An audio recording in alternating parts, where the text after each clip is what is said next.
Irmãos, essa meditação é para chamar vosso entendimento à coerência.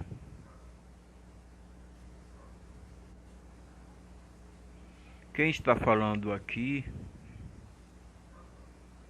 essa palavra escrita, é o Senhor Jesus Cristo. É Ele quem diz aos seus discípulos o que nós acabamos de ler. Quando vos perseguirem nesta cidade. Que cidade? Jerusalém. Fugi para outra. Porque em verdade vos digo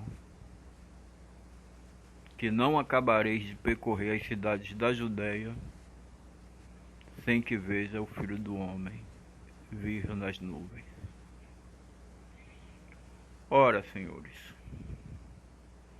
a Bíblia que nós temos como santa e verdade porque a palavra do Senhor é separada, a palavra do Senhor, glória a Deus, não é da terra, ela é digna de toda aceitação. Essa palavra, essa Bíblia, melhor dizendo, ela está repleta de informações do Senhor apontando para aquela geração. Ele informa que João ficaria vivo até ele voltar, que alguns que estavam na casa do sacerdote Caifás o veria voltar, motivo pelo qual ele foi esbofeteado pelo próprio Caifás e teve suas vestes rasgadas no dia do seu julgamento, né? Ele disse aos seus discípulos: o mundo não me verá mais. Olha só, o mundo não me verá mais. Mas esse mesmo mundo hoje,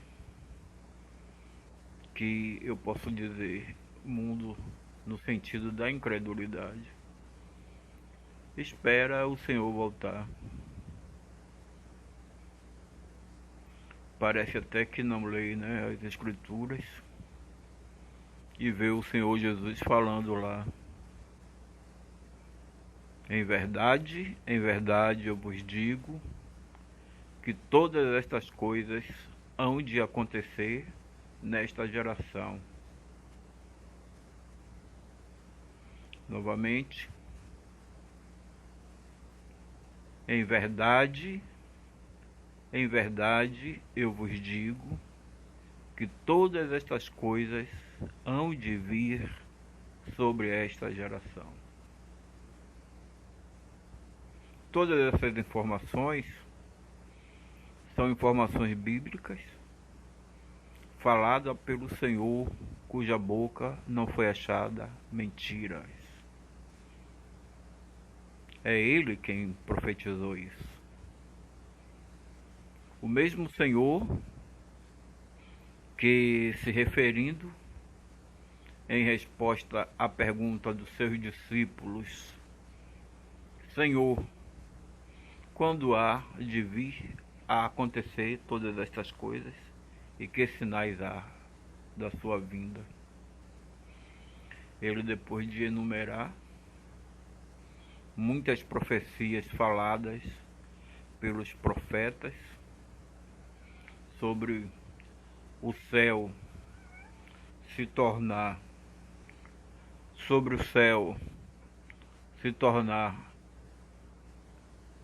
em escuridão e a lua em sangue, né? Profetizado pelo profeta Joel e alguns outros profetas do Senhor, após ele dizer para os mesmos discípulos: quando virdes Jerusalém cercada de exército, ou até mesmo da abominação desoladora que falou o profeta Daniel. São palavras dele. Daniel disse que ali seria o fim de todas as coisas. E o Senhor Jesus Cristo, o centro de tudo, coloca tudo naquela geração. Em verdade eu vos digo que todas estas coisas hão de acontecer nesta geração. Nós sabemos que o Senhor prometeu a eternidade e a salvação para os seus seguidores, mas ele não passou do século vindouro. Se você ler na Bíblia, nas Escrituras, ele vai estar dizendo: qualquer que deixar pai, mãe, filho, campos, por amor de mim e do Evangelho, se referindo àqueles discípulos, daquele momento, que receberia 100 vezes tanto, 100 vezes mais naquele momento, na sua vida, e no século vindouro, a vida eterna. Por que o século vindouro? Porque possivelmente no século vindouro, aqueles homens estariam com suas vidas carnais findadas. E aí eles estariam na glória. Essa é a salvação que o Senhor prometeu. O Senhor, senhores, ele não prometeu voltar com arrebatamento, principalmente se tratando de um arrebatamento físico. Alguns incautos inconstantes pegam alguns texto semelhante a todo olho o verá, eis que vem com as nuvens, e todo olho o verá, até aqueles que o transpassaram. Nós sabemos que vim com as nuvens, no sentido em que o Senhor falava, no sentido bíblico, era vir em juízo. Juízo contra uma nação, juízo contra alguém, juízo contra um povo. E aquele vindo com as nuvens era justamente o dia da vingança do Senhor. A Bíblia está repleta de assuntos se referindo a essa vingança, a esse dia do juízo do Senhor, o dia da vingança do Senhor nosso Deus. Praticamente todos os profetas falaram a respeito dela. Correto? E isso aconteceu naquela geração que o Senhor falou. Todo olho o verá. Todo olho o verá o quê? O sinal, O sinal do Filho do Homem. Foi o que o Senhor disse. Então se verá o sinal do Filho do Homem vindo sobre as nuvens com poder e grande glória. Há registro desse sinal? Existe sim. Existe um historiador judeu, de origem sacerdotal, descendente de reis por parte da sua mãe. E esse homem foi um dos revoltosos quando os judeus se revoltaram contra Jerusalém, alguns dos judeus, trazendo sobre si aqueles dias de vingança, profetizada por Daniel, pelo Senhor e por todos os profetas. Foi por causa daquilo? Não. Ali foi só um motivo. A promessa do Senhor já estava de pé. E ele disse em Mateus 23 o motivo. para fazer juízo do sangue, de todo o sangue dos justos derramado sobre a terra, desde o justo Abel a Zacarias, filho de Beraquias, morto entre o alpendre e o altar. Esse foi o motivo da destruição de Jerusalém, da vingança do Senhor Deus sobre aquele povo rebelde e contradizente. É isso que fala a Bíblia, amigos. É isso que fala as Escrituras. Não adianta ouvir vozes estranhas que tentam mudar esse contexto de centenas e centenas de anos da paciência do Senhor sobre este povo, onde enviou o próprio João Batista, né? Antes do Senhor, eis que enviou o meu anjo. Ele está se referindo a João Batista, o Elias que havia de vir. E eles não deram ouvido. E a missão de João Batista foi converter os corações dos filhos aos pais e dos pais aos filhos. Ou seja, deixar em harmonia com a vontade de Deus aquele povo. E nem todos quiseram. Nós sabemos que muitos aceitaram, né? E tinha em João Batista um homem justo. O próprio Herodes, ao matar por causa da sua palavra que havia dado a uma concubina, né? A palavra do rei não pode voltar atrás, ele mandou matar. Mas matou com o coração pesar, porque ele gostava de João. Mas fez. Por outro lado, senhores, o Senhor disse que foi de Abel, o justo Abel, o primeiro homem vítima de um assassinato, né? Podemos dizer assim, com qualificação, porque foi com motivo torpe, sem direito à defesa e praticamente a ocultação de cadáver, né? Esse foi o primeiro assassinato registrado na terra, segundo a Bíblia. E ali a gente vê também todo o procedimento até Zacarias. Zacarias, que talvez tenha sido, né, ali o ápice, né? Porque mataram ele entre o alpendre e o altar.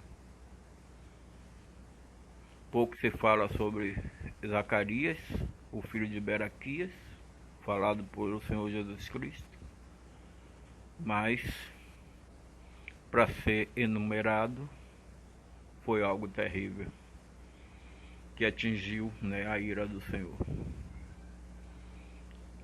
Aquele povo estava ordenado, né, para isso.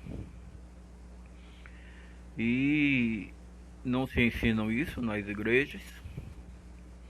Os cristãos sequer entendem as cartas, né, de Paulo aos Romanos e a carta do autor desconhecido dos Hebreus, a também os Hebreus,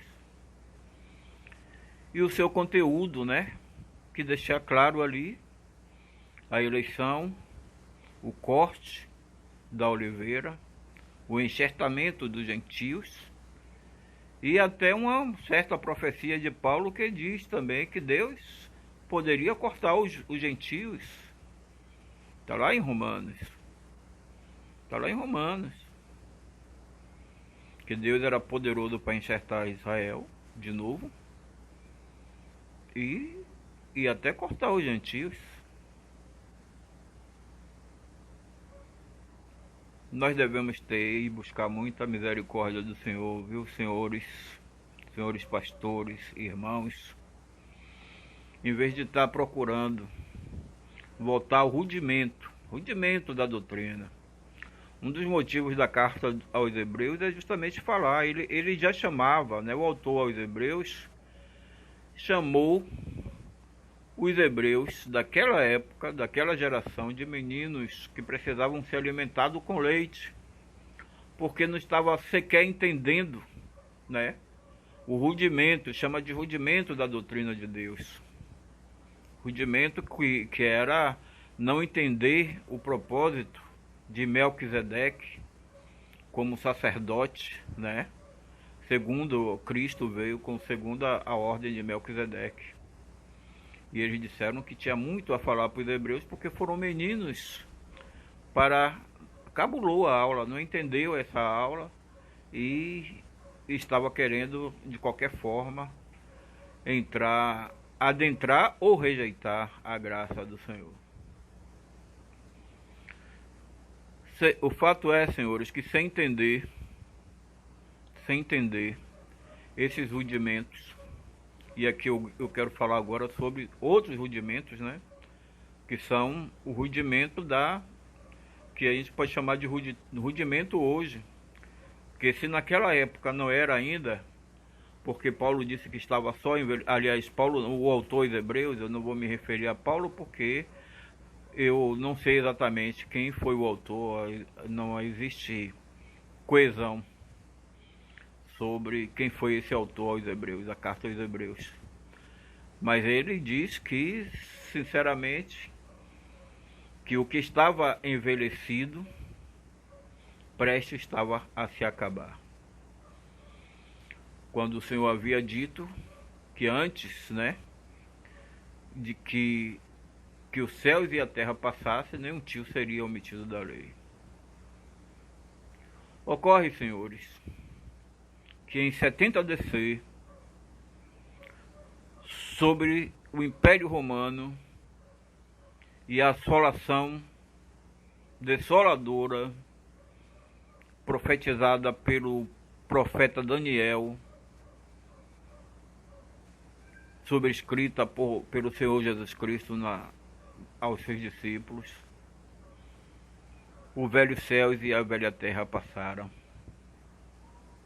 e eis que tudo se fez novo. Vivemos um novo céu e uma nova terra, em que habita a justiça. Justiça da lei? Não, justiça de Deus. Eu quero parar por aqui e, se Deus permitir, continuar esse assunto bem próximo, dessa mesma forma e maneira, se for agradável, para que a gente possa crescer na graça e no conhecimento do Senhor. Só entenda o seguinte, que os velhos céus e a velha terra passaram. Em 70 DC, quando a profecia de Apocalipse 11, versículo 1 e 2 se cumpriu, quando a profecia de Zacarias 14, 1 e 2 também se cumpriu, onde o Senhor diz em Apocalipse a João: mede o templo e o altar, porque será dado aos gentios e Jerusalém será pisada por 3 anos e meio. 3 anos e meio este que foi o tempo também dos gentios, né? Tempo dos gentios. E com essa destruição do altar, do templo e do povo que nele adora, é assim que está lá escrito em Apocalipse. E ainda diz, curiosamente, para não medir o pátio, né, o muro ocidental, né, que está de fora. E esse muro ocidental que não foi medido para a destruição em Jerusalém, que está de pé até hoje, paz, meus senhores, que é exatamente o Muro das Lamentações, que está lá como um marco, que está lá como uma informação histórica, para que a gente não seja levados por evidências enganosas, inconstantes, de homens que fraudam a palavra do Senhor. Um grande abraço, bom dia, boa tarde, boa noite. Se for possível, se inscreva, dê um like aí no canal e comente. Um grande abraço para todos. Até mais.